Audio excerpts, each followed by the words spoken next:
Tia, mimi nimesoma theology. Yeah, theology. Tena sio theology hapa duniani, hii ambayo anasoma to ile 7th level.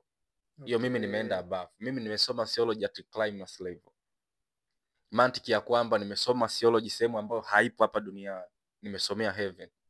Yaani nimesomea mbinguni hiyo theology, elimu ya kidini, nimesomea mbinguni. Kwa hiyo huna cha kunidanganya. Na kwa hapa duniani hakuna mtu ambaye anaweza akazungumza na mimi masuala ya kidini. Labda ni drop down uwezo wangu. Isipokuwa Yesu peke yake. Huyo ndo tunaweza tukakaa tukaongea masuala ya kidini.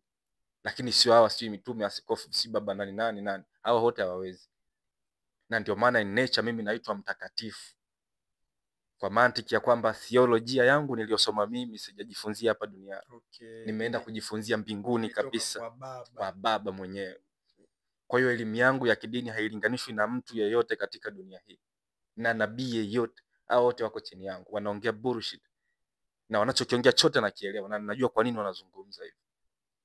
Kwa hiyo nimesoma dini katika level ya juu, nimefundishiwa level ya juu.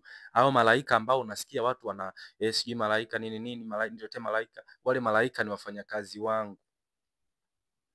Yaani wale ni wafanyakazi wangu mimi, ninawaamrisha. Hapo tunasema hawa, maana naona kuna maaskofu, kuna baadhi ya watumishi wanajiita wa dini wamesoma theology ambao unazungumzia wamechukua mbinguni, wao wamesoma vioni.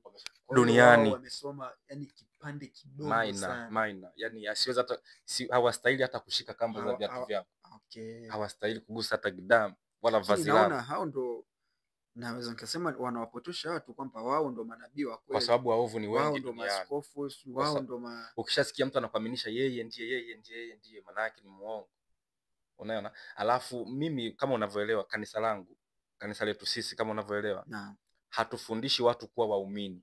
Tunawafundisha watu kuwa wafalme. Na wajitegemee pia. Maana yake sisi tunakufundisha ndani ya miezi mitatu, hatutaji kuwa na wewe tena kwenye kanisa letu. Tunaamini una akili ya kutosha. Tunahitaji chochote kutoka kwako. Cha kazi gani? Sisi vitu vyote ni vya kwetu.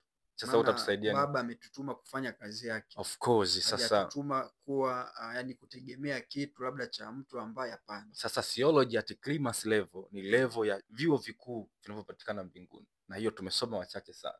Nikiwemo mimi hapa, nimegraduate pale na all certificates ninazo. Kwa hiyo nimekuwa confirmed na Board of Heaven, scholars wa heaven.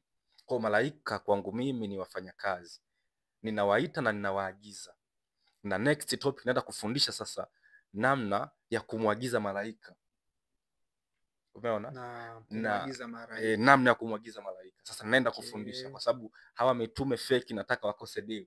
Mimi naenda kufungua kabisa. Hiyo naambiwa si Mungu atume malaika, mimi nakufundisha namna ya wewe kurequest malaika. Waje Watafiti, unlocking knowledge.